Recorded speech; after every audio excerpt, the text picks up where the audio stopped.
Hey there, I'm Lee Ullman here with some big news from the National Young Farmers Coalition. We're partnering with Heritage Radio Network on a special season of The Farm Report. It's all about what's happening with the Farm Bill and how it impacts farmers and eaters. I am growing diversified vegetables on land that's been in our family for 150 years. And so with the pandemic, gentrification, property values going up, we had to sell the land and we lost it.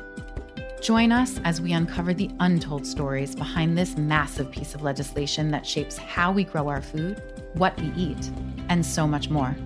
The problems we have had, those are things that come from earlier Farm Bill and USDA policy, right? Like Earl Butz, get big or get out. You know, it's my responsibility to know not only what I'm eating, but then like how that all came to be. And realize like, wow, like this piece of legislation, all this money, like it's technically something that I support as a taxpayer.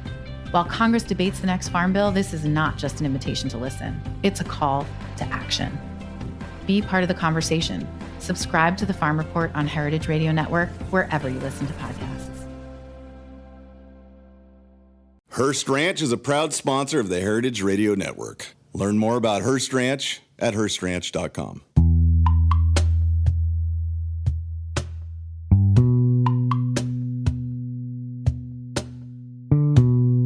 I'm Luke Griffin, and you're listening to Bushwick Podcast, local stories like you've never heard before.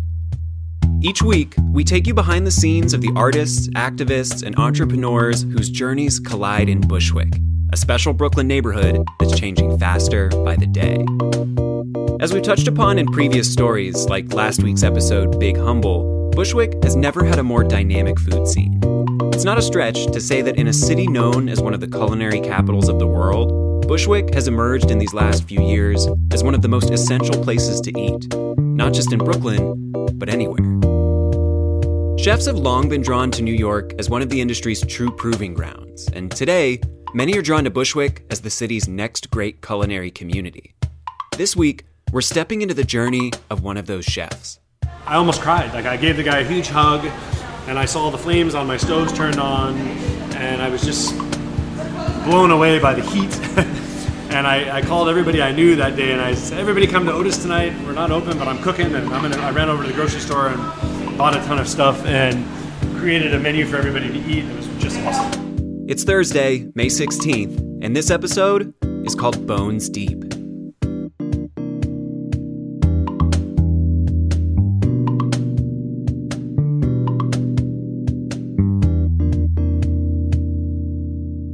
When you step off the Morgan stop on the L train and look down Harrison Place, you won't see much. A cement factory, a cavernous warehouse covered in graffiti, some nondescript buildings and apartments. But sticking out from one of these buildings is a blue neon sign with an image of a tumbler glass and a name, Otis. From the outside, Otis might not look like much, but pass through the large door beneath the neon sign and you'll enter a space that the restaurant review site The Infatuation recently listed as one of New York's top places to eat with someone who's cooler than you. You walk in, there's some couches in front, you sit down and relax like you're sitting in a living room with somebody. And then we have a big, long bar that people can sit at and enjoy their meal and have a drink and a chat with the bartenders who are usually doing crazy shakes and all kinds of stirs and pours of cocktails that they've come up with. And as you make your way to the back of the space, we have a big open kitchen with seating all around it. So the guests can kind of sit almost as if they're sitting in your kitchen and talk with you and interact. And I work in the kitchen most nights. That's Scott Hawley, and this is his restaurant. Yeah, I'm Scott Hawley of Otis. We're on 18 Harrison Place in Bushwick, East Williamsburg. We're never sure what neighborhood we're in. Tucked away on the outskirts of Bushwick, where the neighborhood meets East Williamsburg, Otis has some of the most craveable food in the community. The food itself's very simple, straightforward, very few ingredients, but everything treated with honesty and integrity, at least we like to hope. What it says on the menu is basically what you get, and what you get is usually something that has a lot of heart put into it. The menu includes items that range from a burrata surrounded by plate-scrapingly good sweet potato and pesto, to roasted beets with pickled celery and glazed hazelnuts, to a braised pork shoulder pasta so satisfying that longtime customers won't allow it to leave the seasonally inspired rotation. Come here on a Friday night and you may find yourself waiting for an hour or more, because these days, Otis draws what seems to be one of the biggest, most passionate communities of diners in the neighborhood. It's remarkable considering that Otis isn't exactly in the kind of location where you could easily stumble upon it, and hasn't done any kind of real marketing. Considering as well that the restaurant has only been open for about a year and a half, and you realize that behind this success must be something more than just good food. But as you watch Scott and his staff prepare the evening's meals in the open kitchen, or trade hugs and high fives with guests and with one another, you can start to imagine what that might be. We've been following Scott for the better part of the past year, and as he and the Otis team gear up for what will surely be the restaurant's biggest season yet, we sat down to learn about how one of New York's rising chefs found his way to Bushwick, and to unpack what the future holds for his corner of the neighborhood's electrifying food scene.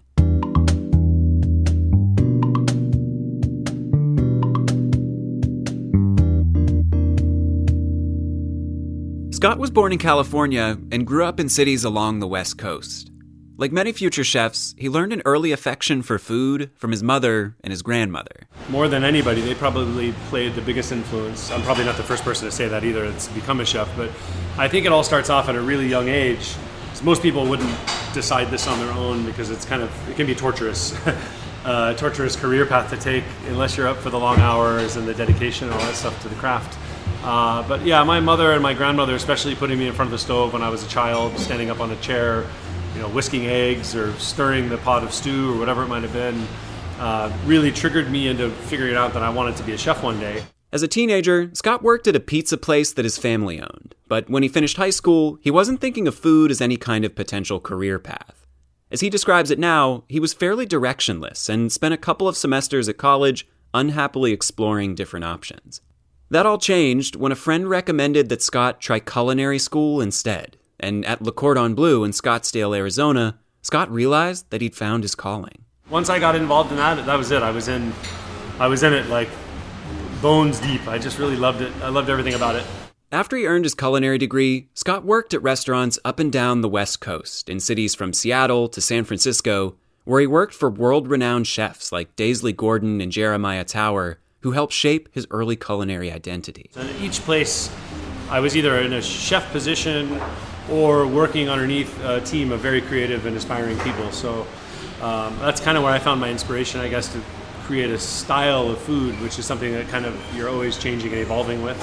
Scott was coming into his own in the late 90s and early 2000s, a time when being a chef wasn't thought of as the glamorous profession that it can be today. This is pre-Anthony Bourdain and Kitchen Confidential, and where it's sort of the watershed moment or something where all these people opened their eyes and said, wait a minute, I can be a famous chef or a food writer or a blogger or whatever that is. To put it simply, Scott spent his early years grinding. A lot of people go to culinary school and have this fantasy idea that you just go to culinary school, you learn how to hold the knife correctly, and you can be on TV next week doing your own TV shows, and it doesn't really work that way. You have to put in the legwork first. A lot of discipline comes from your early stages of your career when you're working in restaurants and you're spending 4 hours peeling potatoes or cleaning peas. Over time, Scott worked his way up in different kitchens and learned the discipline and the skills necessary to define himself as a chef.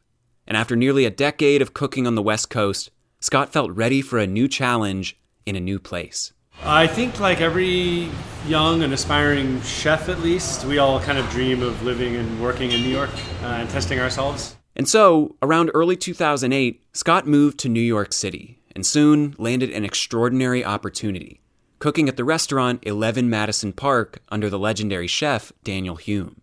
Those names might ring a bell because in 2017, 11 Madison Park claimed the #1 spot on the world's 50 best restaurants list, a prestigious title that chefs can spend a lifetime chasing. Even when Scott arrived, the restaurant was recognized as one of the world's most prestigious. For many chefs, cooking at the future best restaurant in the world would be a career-defining highlight, but for Scott, it was something else, something closer to a moment of clarity.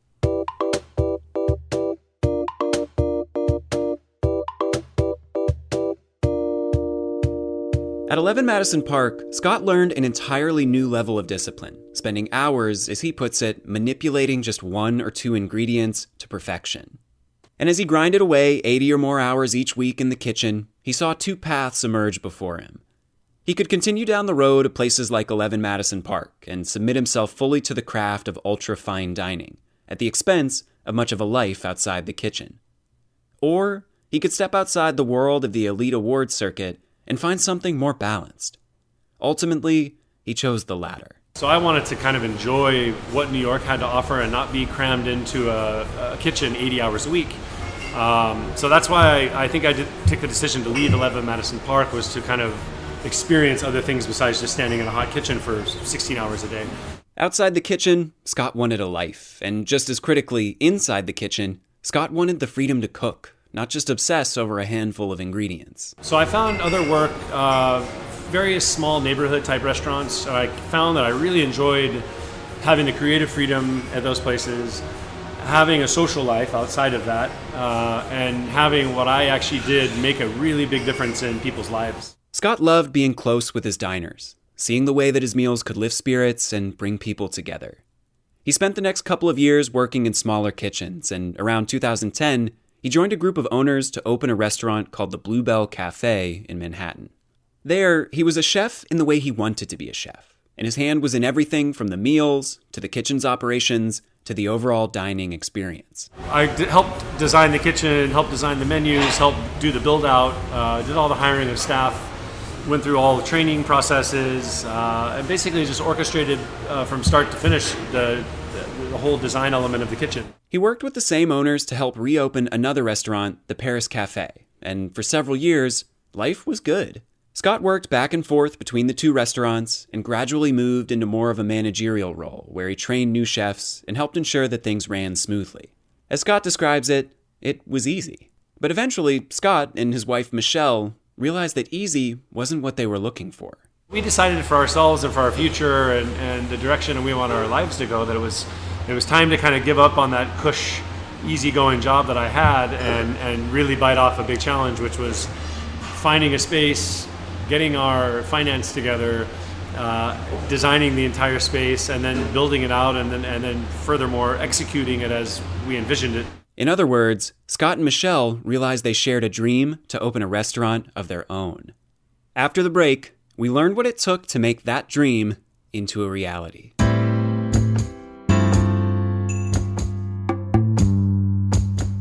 Hearst Ranch is a proud sponsor of the Heritage Radio Network. The Hearst family has been raising cattle on the rich, sustainable native grasslands of California's Central Coast for over 150 years. Piedra Blanca Rancho in San Simeon is the original Hearst Ranch, founded by George Hearst in 1865. George's son was the famous publisher William Randolph Hearst. In addition to being known for building the iconic Hearst Castle, William was, like his father before him, an avid rancher. In his words, "I would rather spend a month at the ranch than any place in the world." Thanks to one of the largest land conservation easements in California history, a joint effort with the California Rangeland Trust, the American Land Conservancy, and the state of California, the working landscape at Hearst Ranch will be preserved forever. Learn more about Hearst Ranch at HearstRanch.com. 20 plus years of working in other people's visions and restaurants and doing kind of what they wanted me to do. Even as chef, when you have the creative freedoms to write your own menus, hire your own staff, you're still working in a space that somebody else had a vision for, that somebody else wanted to operate in a certain manner. Scott had spent his career helping other people execute their visions for their restaurants. As he and Michelle geared up to launch a place of their own, they needed to define the vision that they wanted to execute. In order to do so, they needed to interrogate every detail of the dining experience, and they started by looking for inspiration.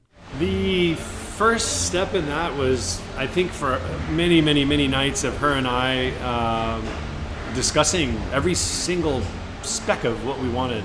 And that goes back to her and I going out for dinner, a couple times a week, or not even for dinner, just going out to see spaces and eat and drink and see what the local competition would have to offer, just interesting places. And we would go and eat, and I would sit there and I would be staring off in the distance, and my wife would look at me and shake her head like, "You're not even paying attention to me. I've been talking to you for 5 minutes." I'm like, "I'm sorry, babe. I was listening to you, but I can't believe that person's filling the water glass this way. Oh my gosh, and that bottle's turned around backwards." And I started to find all these faults in other places, and almost it was kind of annoying for her, obviously, to not want to go out and share a meal, because I would be so busy paying attention to every detail that was happening around me and never able to just enjoy the moment. Over months of intense exploration and discussion, Scott and Michelle designed every detail of their future restaurant. From the food, It's approachable, it's honest, it's just neighborhood, I call it comfort food. To the drinks, I wanted us to be sort of the neighborhood go-to spot for, really good cocktails, an interesting wine list. to the space itself. They scoured locations all across North Brooklyn, from Bed-Stuy to Greenpoint, before finding the right one here in Bushwick. Bushwick obviously was one of the hottest destinations for us, but we just didn't think we were going to be able to find something here. And after hiring a couple different real estate brokers and touring around on our odd days off, I think my wife found this on her own through something. Honestly, I can't remember because there was probably 1,000 different places we looked at. Scott and Michelle decided on a space that was something of a blank slate, an unused building here on the industrial edge of Bushwick. A canvas upon which they could bring to life their expansive vision. Like so many other new Bushwick restaurateurs, they were taken by the opportunity to work under a comparatively lax landlord in a raw but flexible building that could be molded as they saw fit. With the space decided on, next began the months-long process of converting that building into the restaurant of their dreams. Scott, of course, had been working in kitchens his entire career, and Michelle was an attorney with a knack for business operations. But as first-time business owners and restaurateurs, they had a lot to learn about what it meant to build a restaurant from the ground up, especially while doing so as husband and wife. For the most part, they recognized each other's unique skill sets and took ownership over different elements of the process. Scott over the kitchen, for instance, and Michelle over much of the interior design. But inevitably, conflicts arose, and they had to learn how to manage their tensions together. In all fairness, there has been some really dark and trying times where maybe we didn't quite see the same vision or we didn't quite have the same idea. And what we ended up doing, I think, based on how our marriage has worked out, is we had to learn how to trust each other and understand who had strengths in certain areas. As challenging as the balance between life and business could sometimes be, at the end of the day, they found strength in one another, which was essential as the build-out became much longer and much more expensive than they'd ever imagined. But by the time they overcame their final hurdle and the space was ready to cook in, all of the challenges were more than worth it. There were moments where we looked at each other and said, what in the F are we doing here? Let's shut the shop down. Let's get out of this before it kills us. And one day we finally got approved, and the next day I was able to get the gas company, National Grid, to come out and physically turn our gas on. And it was 6 months after we thought we should have that step taken care of. And I remember the guy came in to turn on the gas lines, and I almost cried. Like, I gave the guy a huge hug, and I saw the flames on my stoves turned on, and I was just blown away by the heat. And I called everybody I knew that day, and I said, everybody come to Otis tonight. We're not open, but I'm cooking, and I ran over to the grocery store and bought a ton of stuff and created a menu for everybody to eat, and it was just awesome. Otis officially opened its doors to the public in December of 2017. Like many new restaurants, it was a slow start. But for Scott, that just meant more of an opportunity for what he loved most, being up close and personal with guests and giving them an amazing, hands-on dining experience. Some nights we'd serve 4 or 6 dinners, but it was a really amazing time because we got a chance to spend a lot of one-on-one time with those guests that did come in and that did give us a try. And, we would cook their meal start to finish, and we would talk with them all the way through, and we've gained some really great friends. These new friends helped support Otis through the lean days of its early months. And today, they look more like family, at the heart of a passionate community growing around and within the restaurant.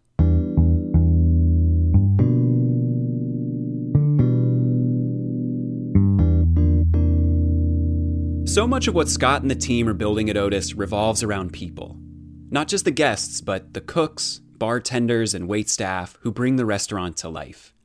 As thoughtful as Scott and Michelle were in designing Otis's operations, they were just as thoughtful in designing the environment that the restaurant would foster. Working for the last couple places I worked at before I opened Otis, I worked for some wonderful owners of Irish descent, Peter O'Connell, Sheila McDonough, and John Ronahan. And they were really exceptional people to work for. They showed me what it was like to be a boss, but also have care and empathy and compassion for your workers. They paid everybody paid vacation. They gave everybody bonuses at the end of the year. They gave everybody paid time off if they needed it for some reason. They gave you days off as you needed. They didn't overwork you, and they were just really open and compassionate people. And I know that that's had a big influence on how I try to run Otis now, which is understand that people have lives outside of just the restaurant. The restaurant is work. You earn your living here, but most of us would choose, we don't want to live to work. We'd rather work to live. This is kind of the mantra I try to live by. So try to give people days off. Scott's philosophy for cultivating that environment is built on a simple foundation. Hire people with the right energy. Working in restaurants, you're working hand to hand with the same people day in and day out. In most cases, we work 7 days a week, 6 days a week, 12 hours a day, 16 hours a day in some cases. And so you're around these people all the time. And no matter how amazing their skill set might be, you can't really teach personality to someone. You can teach how to hold a knife, you can teach how to pour water, you can teach how to offer cocktails and things of that nature. You really can't teach somebody's personality. So the first thing I do is look them in the eye and decide, are you somebody I can get along with? Are you somebody that likes me as well? It has to be mutual, because you don't want somebody coming to work that's miserable every day. You want somebody that looks forward to being here. The perfect example of this philosophy is Otis's first hire, Chef Paul. Scott met Paul nearly a decade ago when Paul was fresh out of culinary school. They'd worked together, and Paul made a big impression as someone who was ambitious and talented, but humble and easygoing. Scott knew that when he opened his first restaurant, he wanted Paul to be his first hire. It seems, at least in part, to help set the tone for the new team. He brings so much to the team from a creative aspect, culinary-wise. He does his own bread program, so we bake our own breads here. Paul's solely responsible for that. He brings a lot of the creative direction that we have, because he's young and hungry and ready to make a difference in his culinary career as well by being the creative side of things. So he's a really good person to work with, mainly because our personalities combine well and we work solid together. As Scott describes it, like Paul, every member of the Otis team brings so much to the table. In terms of technical skills, sure, but more importantly, in terms of personal presence. It's through this shared excitement for being a part of this team doing this work that the Otis staff is able to provide an experience that reflects Scott and Michelle's true dream for the restaurant. Something that goes far beyond just what's on the menu. That's success to me, I think. Like the fact that we're operating now, the fact that I think we touch a lot of people in the right way when they come in and they leave here full and happy and see you tomorrow or see you next week. And then the next day, like their friends or coworkers come in and say, hey, my buddy was here last night and said this is a great restaurant. We had to come in and try it out. And then they have the same experience. And pretty soon it's just sort of like it turns into a big family tree of people coming in and friends of friends of friends and family members of people that it's just, I'm sitting here like hairs on my back are standing up because I'm so excited by what we've created for that. A year and a half in, Scott sounds almost surprised by the restaurant's success in achieving that vision. After so many early nights of seating just a handful of diners, he can vividly recall, with what seems like a mixture of pride and bashfulness, the first night that he had to put guests on a wait list. I remember my wife coming in and she saying to me, like, wow, this feels abnormally busy. I said, it is. Like, look around, and every single chair was filled with somebody in it, and all of the space in the front, all the bar stools were full. And we had people still coming in looking to sit down to eat. And I was like, I'm so sorry, like there's no space for you right now. But, like I said, apologetically, like, please take a seat, have a drink. Like, can I buy you a beer? What can we do to make you comfortable, relax? And I remember that being a special night when we went home, and I was talking to my wife about it and saying, wow, that was kind of cool. Like, we had every space full, and she was pretty impressed as well. She's like, well, that's not why we built the place, though. Didn't we expect it to be full? I said, well, yeah, but it is full now. What do we do next? No matter how big Otis grows, however, Scott still makes time for what's most important, providing each guest with an amazing personal experience. It's important for me personally because that's what I'm all about. I love hearing stories from people. I love seeing people, especially when they come back. And I really love initially meeting people the first time they come in because it gives me a chance to gauge them and to make a personal connection with them so that maybe they'll choose to come back and join us again. And I don't know if it's everybody, but a vast majority of people that come in once come in twice, 3 times, 4 times. And that's a testament to what we do here.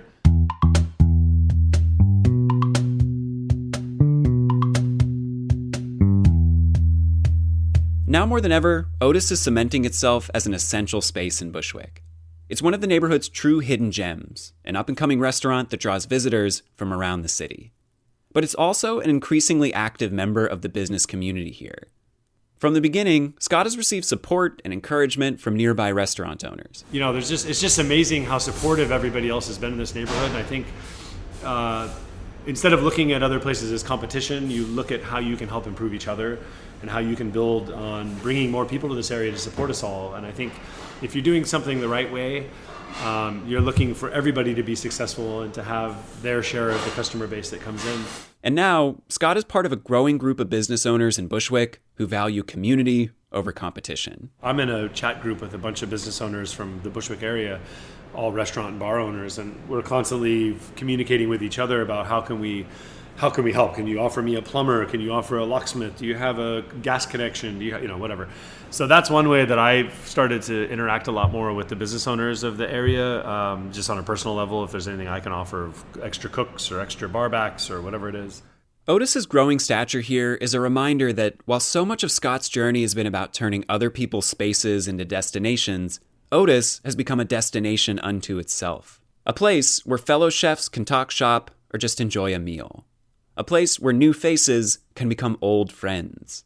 And a place where today's young chefs can start journeys of their own. As extraordinary as this all may be, for Scott, at the end of the day, there's still nothing better than the opportunity to delight a first-time guest. I think it's just fun. It's fun to see the reaction of people when they do come here for the first time, because we're still relatively new and we're still relatively unknown and we still relatively fly under the radar in most cases. But seeing the reaction for people when they do come in for the first time and like, whoa, we didn't even know this place existed. I mean, there's people that live literally around the corner that had no idea Otis was here.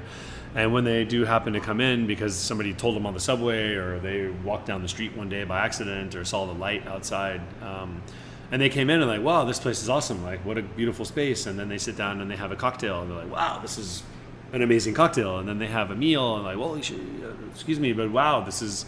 what an amazing meal, and I get to feel and see all that, and then we give a high five or a handshake or a hug when they leave, and it's like they're like, dude, we'll be back. I can't wait to see this place again, and that to me is like so satisfying still a year and a half later, and that's the real reason why we built this space the way that we did. And I just hope that continues, and I hope that people still discover us and come in and try us out and enjoy the space and have a good meal. After all this, you, like us, might be wondering, what about the name? Why Otis? My main thing I gotta do is I gotta get home and get Otis out for a quick walk before we get open. So that was something that I didn't ask. The name Otis. Where does that come from? Yeah, so Otis comes from our dog. Many nights as Michelle and I were conceptualizing the place, and one of the main things we were trying to figure out was what's the name gonna be? What are we gonna call it? Because that's a huge part of the business, really. And we would go through night after night. We'd have like all sorts of different ideas. That's it. That's the name. It's going to be this. And I can't even tell you what they were. There were some pretty crazy ones. And one night we were dead set on a specific name. And Otis, who's our rescue puppy that we have, and he came and sat on my lap, and I was kind of petting his head, and I looked. I said, "That's it. This is like the light bulb moment. Why don't we just call it Otis?" And my wife looked at me and started laughing, and she's like, "Perfect. Let's just do it." So now the place is named after our dog, Otis. That's just Otis the dog. Otis the dog. If you're interested in learning more about Otis the restaurant, you can visit them at 18 Harrison Place here in Bushwick, or visit their website at otisbk.com. To see some very cute pictures of Otis the dog, you can follow him, along with the team, on Instagram at otisbk. We've got all their information in our show notes for this week's episode. We'd like to extend our sincere thanks to Scott, Michelle, Paul, and the rest of the Otis family for taking us behind the scenes. And as always, we'd like to thank you for listening this week. If you enjoy Bushwick Podcast, you can do us a huge favor by telling a friend, or even by leaving us a review on iTunes, which helps us reach even more new listeners. We'll be back with another new story next week. In the meantime, if you have questions, comments, or want to get involved, send us an email to hello@hearbushwick.com. That's HEAR Bushwick.com. Or you can always DM us on our Instagram page at Bushwick Podcast. We can't wait to hear from you, and we'll see you next week.